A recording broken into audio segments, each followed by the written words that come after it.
Ayubowan. Today we are at Lady Allan Arama and we are with Olande Ananda for our next Dhamma discussion. Dear sir, it's a great pleasure to be with you, sir. Thank you. So today can we talk about the qualities of the Buddha, sir? And can I start off by asking you, I've heard this term Tiloguru, teacher of three worlds. What does that mean, sir? Sir? Yes. Guru means like teacher. Also it means the remover of darkness, actually. And in the same time, bringer of light. By removing the darkness, one gets to the light. And in the T means three, Loka means worlds. Now, what are these three worlds? According to Buddhism, there are these three worlds which are called Kama Loka, Rupa Loka, and Arupa Loka. Now, Kama Loka means that is a kind of realm in which there's a lot of gross sense liking, attachments and jealousies and things like that, a lot of desire, typified by the base desires and populated by people who are suffering a lot in the hellish realms, the pretas, those who are never satisfiable in their hunger, always hungry, never getting satisfied. The animals, also a sort of suffering world. Then ghosts, those who are wandering around and not knowing where to go.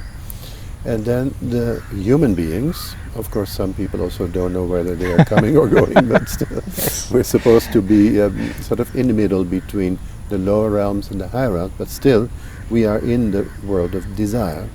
And also the lower demigods, a kind of deva realm. Those are in the Kama Loka.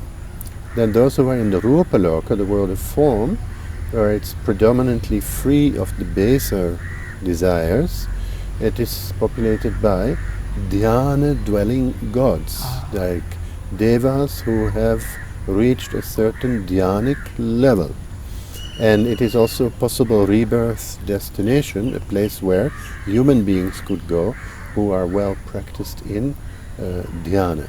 That dhyana means absorptions in the samatha bhavana, tranquility meditation, concentration type of meditation. Then the Arupa Loka, which is the formless realm, it's a non-corporeal realm. There's no form there. It's populated with four heavens, kind of devalokas, possible rebirth destination also for practitioners who have done the four realms of non-form, the Arupa Dhyanas. That means actually the stages of the 5th, 6th, 7th and 8th Dhyanas, where there's no more any form, but formless absorption. And if one dies in such a state, then one might be reborn in such a realm. So it is said.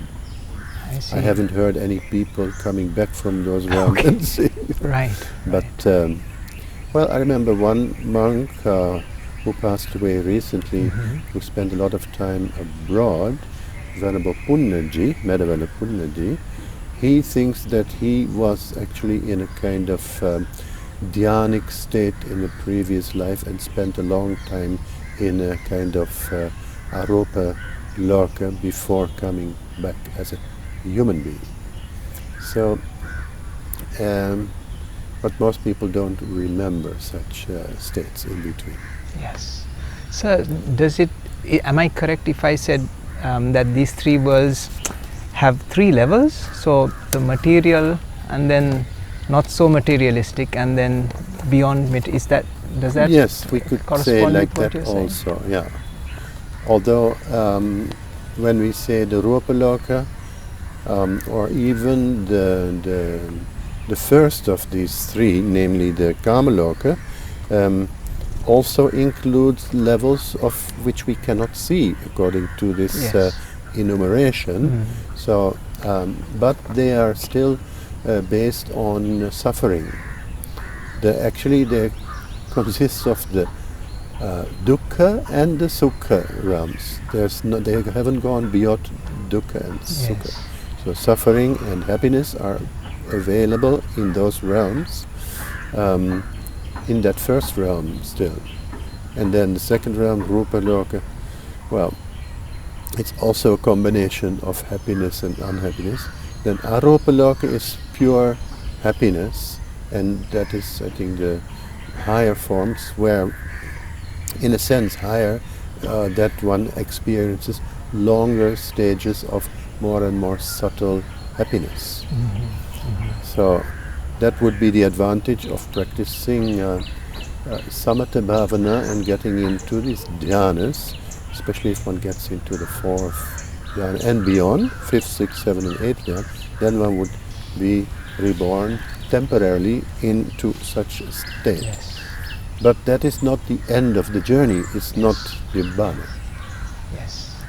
So am I correct if I say, sir, so the problem is that we are in this cycle and going from one level to the other and going around up and down? That's the problem, isn't it? Coming back again and again. Yes. Because we haven't developed the wisdom which will take us away from what you call ignorance. Yes. So within the ignorance we are developing higher and higher, better and better, happier and happier stages, but we don't realize that it's a long way down to come back again, and then one has to go again within that conditioned existence.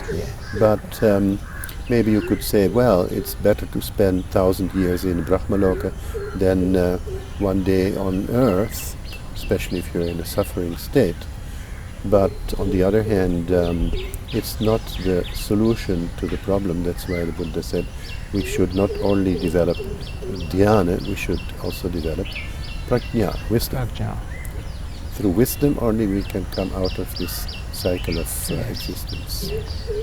So these three worlds actually are within the what is called the conditioned existence. Yes. And so, as humans, can our mind go to all three levels? Say when we're angry, we might go into the very lowest levels, and then when we bless someone, when you're forgiving someone, is your mind on par with that of a Brahma when you forgive? And at that time, you mean? Yes. Yeah, sometimes they say, it is like heaven on earth or hell on earth, and you're really suffering. Oh, it's like hell on earth. So that hell is not somewhere out there or down below, but it is a kind of state of mind probably which we experience as suffering. Similarly with the hungry ghosts, we don't know if they're actually, the depictions which you find on the temple walls sometimes of hell or Pretaloka and so on, or Brahmaloka or Devalokas, they are probably the imagination of the artistic minds of human beings. I don't think they are actually physical, like geographical locations, like a moon or a Mars. Now it would be interesting what they find on Mars. Now they're digging in Mars. Whether they find any pretas or, people like that. Probably not. Could be that those non-material beings are actually among us, but not visible to the eye. In a frequency that we can't see. Thank you, sir. So the Buddha is someone who is well aware and of all these levels of existence. And he's able to teach and people all how levels to get out of it. And the 9 qualities of the Buddha, sir, can you explain to us? Because there are different interpretations, and so I was wondering if you could enlighten us. Well, when we are chanting like the 9 qualities of the Buddha, Arahang Samma Sambuddho Vidya Charana Sampanno Sugato Loka Vidu Anuttaro Purisadhanna Sarati Satta Deva Manussanang Buddho Bhagavati, like that. So the literal translation of Arahat is a fully accomplished one or a fully enlightened one. That is the definition of a Buddha. or one of the definitions of Buddha, one of the aspects of the definition.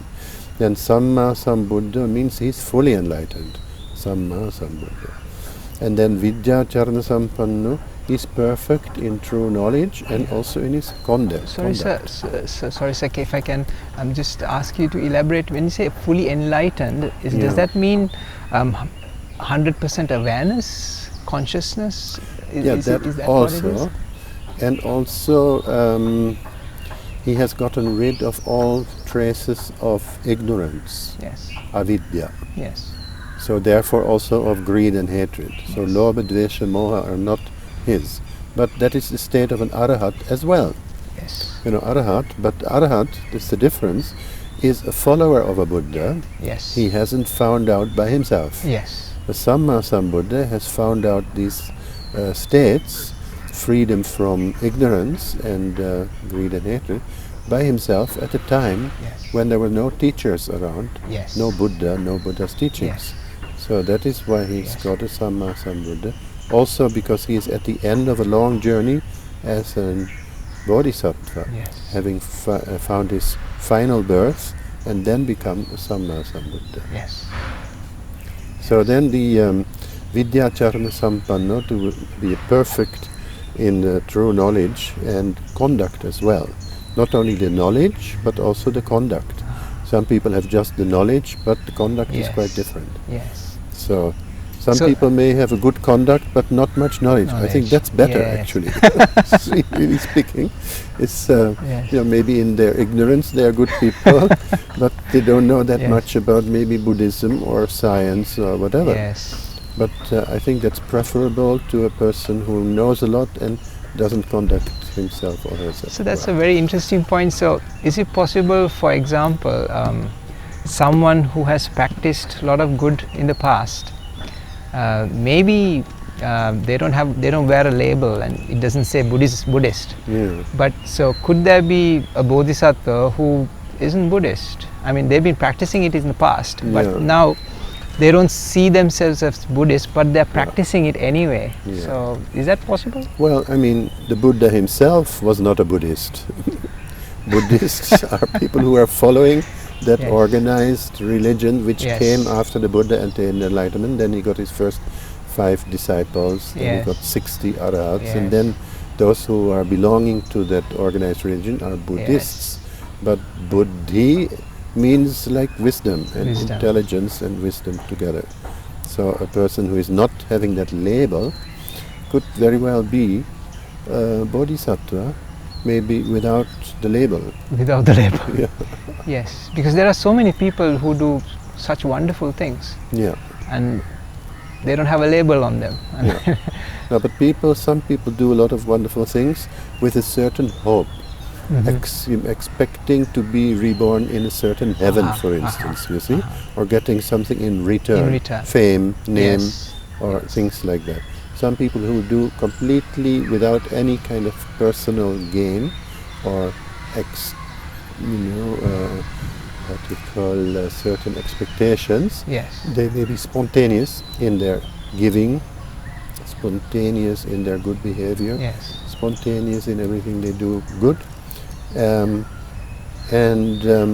may be better sometimes than a person who does good things with all the expectations which are selfish in a way.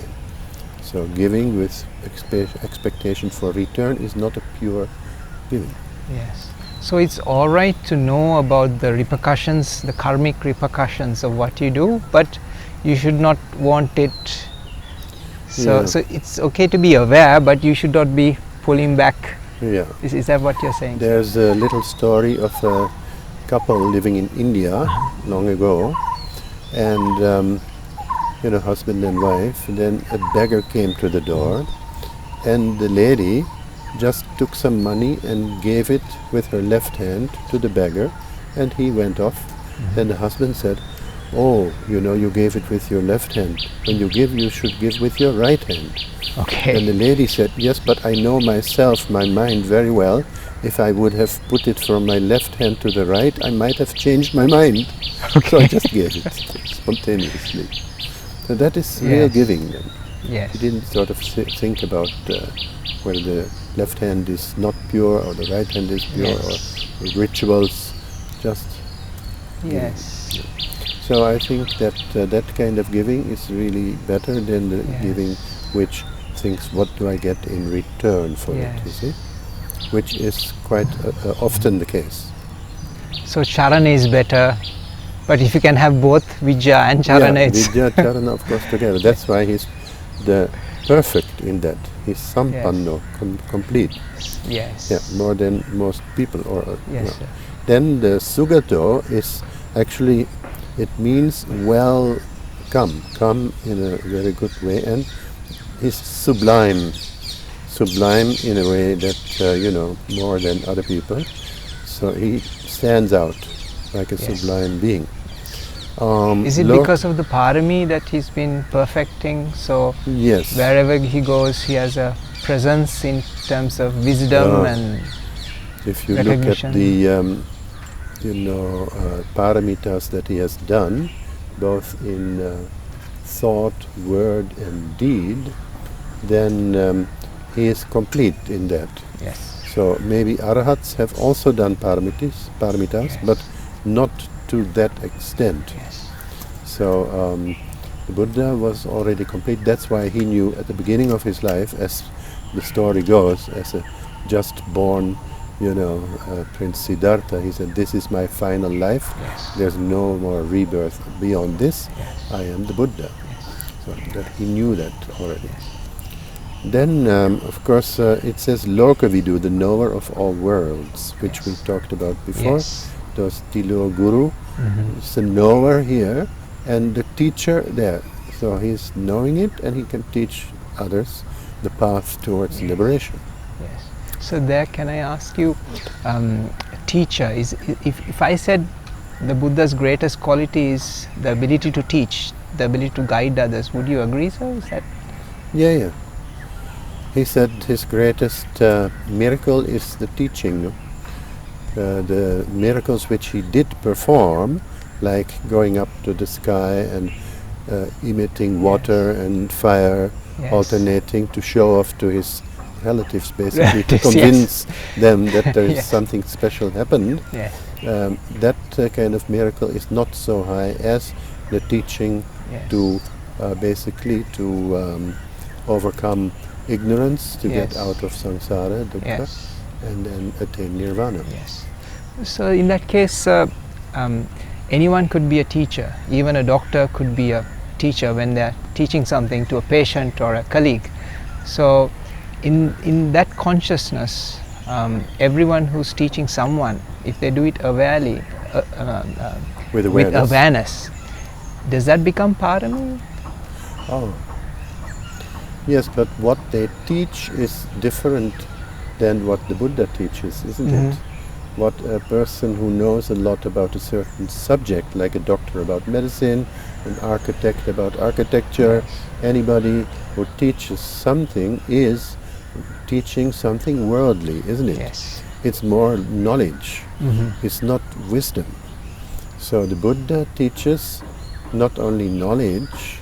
Knowledge is just putting that in your brain, basically, and by hearting, which nowadays a lot of people think that is Buddhism. Unfortunately, that's not Buddhism. It's just the ism of Buddhism, but the Bud of Buddhism, the wisdom, has to come through something else, Yes. probably through meditation. So if the doctor is a meditation teacher as well as the doctor who can teach medicine, then of course it's even better. But a good teacher as a doctor teaching medicine to his students, of course, is also very valuable. We cannot say that those teachings are not valuable, but they don't necessarily teach us how to get out of samsara. Yes.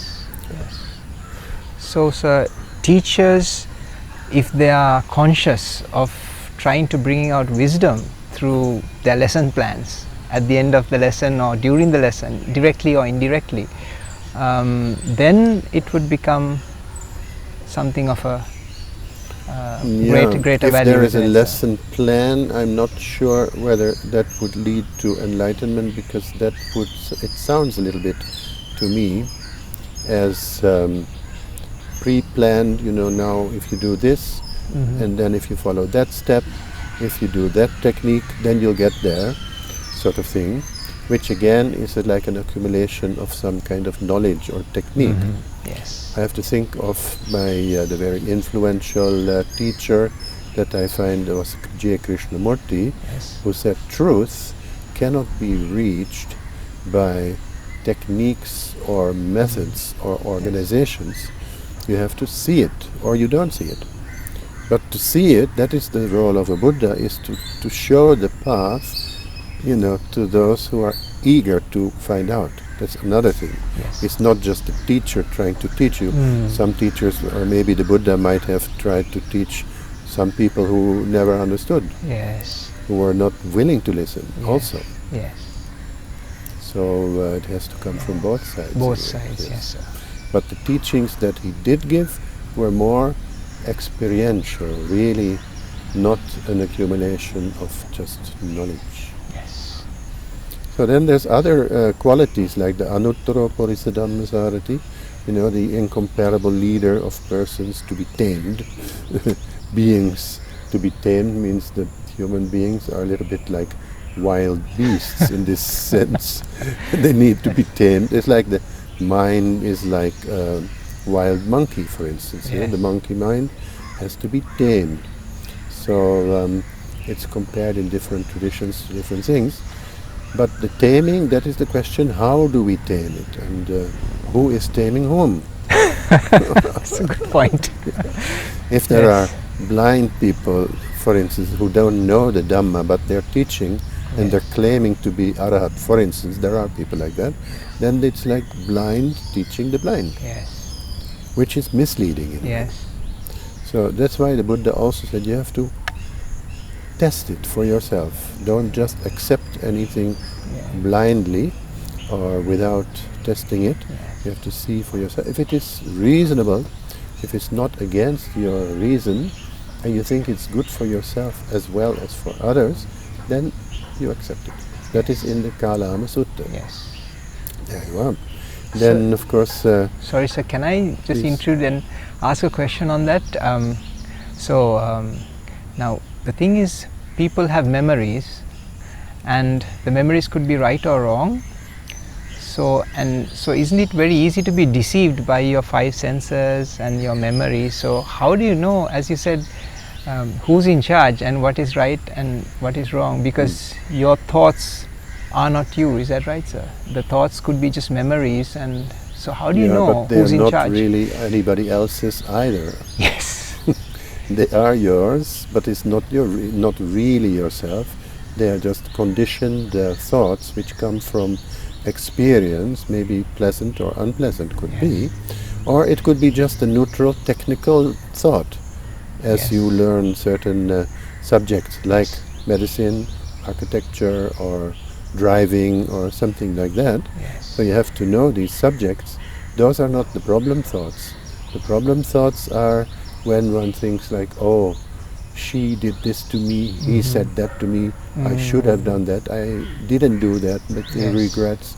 Then it becomes psychological memory. Yes. If it is just what is called technical memory, for instance, how to find your way back home. Now, of course, you have the Google Maps, but earlier you just have to know the way back home. Yes. So you have to know where to turn. Yes. That is not a problem. Yes. But the problem is when you start fearing and hoping and scolding and regretting. That becomes then, similarly with the future thoughts, those thoughts can be just a matter of technical. If you have to go somewhere, well, you have to buy a ticket, or you have to drive somewhere, you have to get from A to B. So that's not the problem. But if you think after that, what will happen? Will people think highly of me, or will they scold me, or something? Then it becomes a psychological burden. So if we can make a distinction in our mind between that and let go of the psychological memory and the psychological so-called future, then we are more realistic in our thoughts. And thought is thought. It's not really me, but it's also not me, but it's just a conditioned part of me. We should not really identify it as me, mine, myself, and my soul. Yes. But it is thought. Yes. Ekatamai. Then, of course, you have this Satta Deva Manussanam that we already saw that the Buddha is the teacher of gods and humans, because those are the beings that are in those tiloka, in those three worlds. And then he is fully enlightened, Buddho Bhagava. He is blessed, by whom we can't say exactly, but we call him the Blessed One. So that is, in a way, a question which I don't know how to answer. By what is he blessed, or by whom is he blessed? Maybe with his own paramitas and by the way he has come this far. And probably from all the previous lifetimes that he has accumulated, he therefore is a blessed one. And maybe also all the devas and higher beings are also blessing him, because he has been sharing merits also with them, isn't it? Yes. So in that sense, I suppose he's blessed by external forces as well, not only his own. Yes. So You have some other these are questions the qualities of the Buddha, isn't Yes, it? those so are are all Buddhas? Are all Buddhas the same in that way? Well, now you're asking something. You know, in Sri Lankan Buddhism and probably all over the Theravada Buddhist world, like Thailand, Burma, Laos and Cambodia, when you see arahats, for instance, statues of arahats, I think in Sri Lanka they actually make an achua, a form, and they just make one statue looking all the same. 500 arahats or 80 great arahats, they all look exactly the same. In Mahayana temples, when you enter the temple, on the left 8, on the right 8, 16, 18, so 9 and 9 arahats, all looking different. The arahats have a name, they have a different face, they have different expression. Some look fierce, some look very kind, and that is based on their stories also, the history of the arahats. In the case of Buddhas, we can't believe that they all looked exactly the same. And even when we look at the Buddha statue, which came into being only after King Kanishka, you know, during King Ashoka there were no Buddha statues.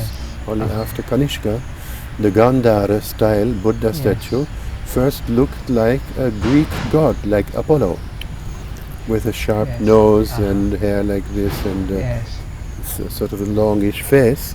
That was the style, but who knows what the Buddha really looked like. He was actually of the Sakyan clan. Now if you go to Nepal these days, there are some towns like Tansen, southwest of Kathmandu, in the direction of Bodh Gaya, a town called Tansen. About 35% of the people are Sakyans. If you go around there, you will see what the Sakyans look like. So he was extraordinarily handsome, it seems, you know, and tall, but not 80 feet tall. So those are mythological things which were added, I suppose. And then if you look at every Buddhist country, you know, even within the Theravada tradition, the Buddha statues look different. Thai Buddhas look different, Burmese Buddhas look different. Burmese white marble Buddha with lipstick and, you know, like or the Indian expression of the Buddha different from the Sri Lankan. Even in Sri Lanka, you know, the Polonnaruwa period looks a bit different than the Anuradhapura period, the Kandyan period. So, but still you can always say, that's the Buddha. There are certain characteristics, like the long ears and Krishna and things like that on the head, that make it a Buddha statue. So you have a beautiful collection of Buddha statues. Can I ask you, the biggest collection of statues is from Sri Lanka or elsewhere? No, actually there are very few statues from Sri Lanka. Yes, I must confess that I don't think that Sri Lanka is the best Buddha statue maker in the world. We have a very nice Sri Lankan Buddha statue in the hall, Right. which is Yes. a beautiful one. But in those small statues, I found from time to time in Kandy, in a batik shop, actually in the market, Okay. some wooden carved Buddha statues, and I used to buy when I was living near Kandy, 1980s sort of, early 80s, and every time I saw the statue and bought one, and then the owner of that shop said, "You have a very good taste. It's the same man who made this every time. He is not making it for money. He likes to make Buddha statues. Oh, a very I good see. artist. Otherwise, I think they're not all that beautiful. Yeah, but so maybe Burmese are better. Chinese sometimes. It depends. You know, some are Yes. looking what you call kitsch. Kitsch is cheap art, sort of, and some are very artistic. Yes, yes. So even non-Buddhists have Buddha statues, and they respect that, and they like to look at the Buddha statue in the morning because it makes you feel good. So do you actually connect with those paramis when you look at a statue? Is that possible, sir? Can your mind be elevated just by looking at a statue? Is it a bridge to that wisdom in any way? That's a difficult question. You know, the beauty is in the beholder, they say. Yes. So it depends on the attitude with which you are looking at it.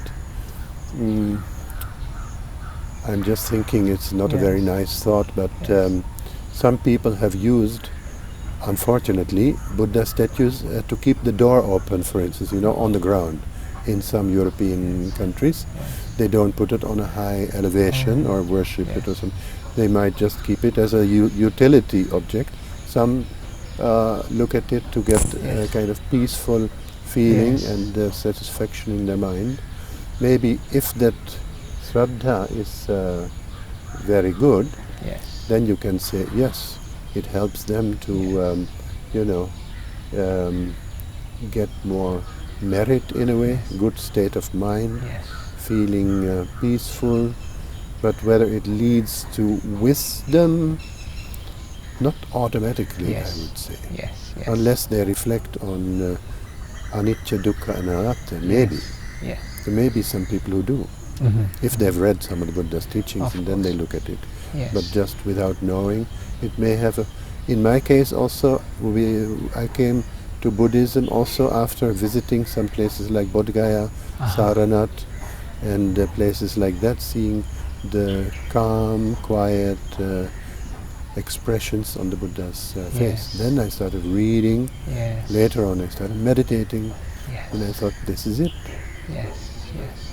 So prajna and Shraddha is a prerequisite to get the benefit, isn't it, sir? Yeah, Shraddha is good, but only Shraddha is not good. It has to be balanced out. Yes, yes. Then of course the other factors like Virya and Sati and Samadhi, that is another subject for another talk, I suppose. Yes, yes. What about the 10 perfections? Do you think that's a good idea? I was just thinking, yes, because so the Buddha, a person becomes a Buddha and takes a particular path, so then we come across paramis. What are your thoughts on that, sir? The 10 paramis that lead to enlightenment and becoming a Buddha. So in the Buddhist history, sort of, especially in the what is called the Jataka stories, you find that Bodhisattva has practiced the paramitas. In Theravada Buddhism we call it Dasaparamita, 10 perfections. In Mahayana Buddhism you find mostly 6 perfections, but they mostly cover the same. Have the same intention, namely eventually to reach nirvana. So these 10 paramitas would be the practice of generosity, dana paramita, for instance. Then sila paramita, the moral conduct. Nekkamma paramita, the renunciation, to be able to let go. Panya paramita, that is very strong in Mahayana Buddhism, the Prajna Paramita. Literature has 64,000 verses on that. Then Virya Paramita, energy that you put into the practice. Then patience, Khanti Paramita or Kshanti Paramita. Satya Paramita, truthfulness. So that is now very far-fetched sometimes in the world. Yes, yes. You know, what is crooked becomes straight, and what is black becomes white, and you know, yes becomes no, and it's just an upside-down world. This is part of the period in which we live, apparently. But Satya Paramita is very good. The Bodhisattvas were practicing that for many, many lifetimes, actually. And by this truth may I attain enlightenment, that kind of what they call Satyakriya, Yes. they did. Then Aditthana, determination to keep on going, to have that determination not to give up. And also Metta and Upekha, this loving kindness and Yes. equanimity Yes. in the 10 paramitas. And in these 6 paramitas, they are just summed up like generosity, and then sila or ethics, patience, energy, concentration, and wisdom. But you could say they actually cover each other. Yes. Yes. So it's a very important practice, and I think personally that if one does practice these paramitas, even if one does not take the bodhisattva vow, you know, because some people Yes. say, oh, the bodhisattvas were practicing the paramitas, why should we practice the paramitas? Yes. Mm-hmm. Let them practice what they've practiced, but they cannot practice it for us, no? It's not that the Buddha has suffered for us like Jesus Christ has suffered for the mankind. We have to suffer ourselves unless we get out of suffering. Yes. Nobody can do it for us. It can't Even be the Buddha outsourced. cannot, yes, It can't be cannot be outsourced. outsourced. One cannot depend on the Buddha to do it for you. Yes. Buddha is not there anymore. He left behind his Yes. teachings. Yes. So these teachings on the paramitas are there for us to practice. Yes. The Eightfold Path is there for us to practice, not to just to repeat them. Yes, sir. Yeah. So talking about the paramis, what is your favorite parami and the Jataka that may be connected to the parami, sir? Oh. Well, I think all of the paramitas are important, but there is one Jataka that comes to my mind, that is the Mahakapi Jataka. That is the story of the Bodhisattva as a king of the monkeys.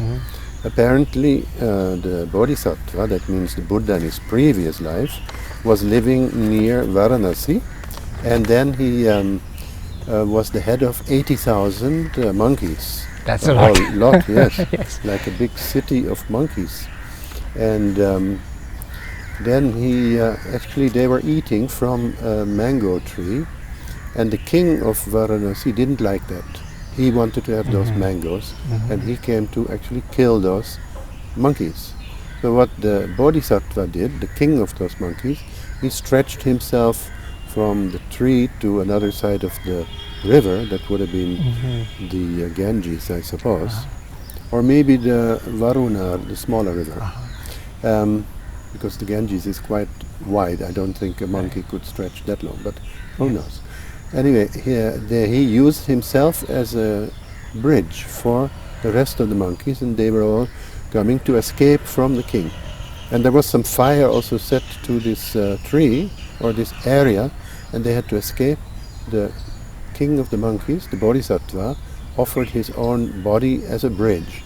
Then Devadatta, in his previous incarnation, in that lifetime, he actually jumped on top of the Bodhisattva and broke his back. And also he broke his heart. So, but the king noticed that this monkey was so determined and so selfish, selfless to help his followers, that he decided to look after that now wounded monkey till the end of his days, and he gave him very good funeral rites, it seems. So that is the kind of teaching of how exemplary kings or leaders of a country can be if they really stick to their sila, or Yes. to their determination Yes. to be good for their followers. So even as an animal, bodhisattvas have inspired human beings Yes. and indirectly taught them the Dhamma. Yeah. So they say that, this Bodhisattva Siddhartha in his previous lives, at some times he was an animal, but at other times he was a human being. Yes. And later on he also was a prince and things like that. So he, at some stages he became an animal, and he could speak to those animals in their own language. Yes. So sometimes we wonder how is it possible for an animal to speak, but apparently animals do have certain language, and they can only understand their own language, maybe. Well, that is a projection of us. We might not know how much they understand. So sometimes when we have a dog in our home, they understand quite a lot. Sometimes they try to even speak to us. Yes. Except they cannot use words, but they Yes. can show their emotions. Yes. So some dogs are more intelligent than others. Yes. And then, for instance, the dolphins, for instance, are very intelligent animals, and certain apes also very intelligent. And I think that it is possible if you believe in rebirth. Now, the Bodhisattva would have chosen his rebirth, not because of previous bad karma that he becomes born as an animal, but he may have wanted certain teachings to be done in that realm. Could be. So a bodhisattva, when they pass away, can they kind of choose which realm they Yeah, it want seems to like go that. to? Yeah. Seems like that. In the Tibetan tradition in Buddhism, you find, for instance, the Karmapa, His Holiness the Karmapa, now the 17th Karmapa. The 16th Karmapa, before he passed away, he already knew where he was going to be reborn. And he left behind a letter, sealed it, and asked them, told his followers, not to open it until such and such a year. And then when they opened it, they found out that he was to be reborn in a certain part of Tibet. And they went to look for him and found him. And the Dalai Lama actually had a dream with the picture of two rivers and that valley where this 17th Dalai Lama was actually born. And he heard like a voice of a deva, oh, this must be the place where the Karmapa is born. And then they went in search and found him as a small boy with special qualities and all that. So that is a rare case. Not all the bodhisattvas, like these high lamas are bodhisattvas. They postpone their own nirvana in order to be reborn again and again and again to help more and more people. In India, sir, I've heard there are rishis, people who meditate full time. Are they also? Could they be also bodhisattvas? Well, I don't know if they are bodhisattvas in the sense that they are teaching others. There are some rishis who are just doing this for themselves. Yes. There are other rishis maybe who have followers, who have, disciples. They have this big event, the Kumbh Mela. Yes. Yeah, once in 3 years, and then once every 12 years, a big Kumbh Mela, Maha Kumbh Mela, where all these rishis come together. And some of them are just practicing certain type of tranquility meditation or extreme forms of asceticism. Some may be having more wisdom. Thank you so much, sir. We talked about the qualities of the Buddha, and you introduced us to the different paramis which people could follow and attain Buddhahood. It's a long journey, and I hope this discussion inspired many people to make their life better and maybe aim for something great. Sir, is it wise to aim for Buddhahood, or should you attain Arahatship and get out of this cycle as soon as possible? Well, that's a very interesting question. In Mahayana Buddhism, they say that even if you know how to attain nirvana, you can still postpone your own enlightenment and stay in samsara, not because you like it, but because you think you can help more people to attain that, out of compassion for the suffering of others. Sadhu, sadhu. Thank you very much, sir. It was wonderful talking to you. Thank you. Thank you.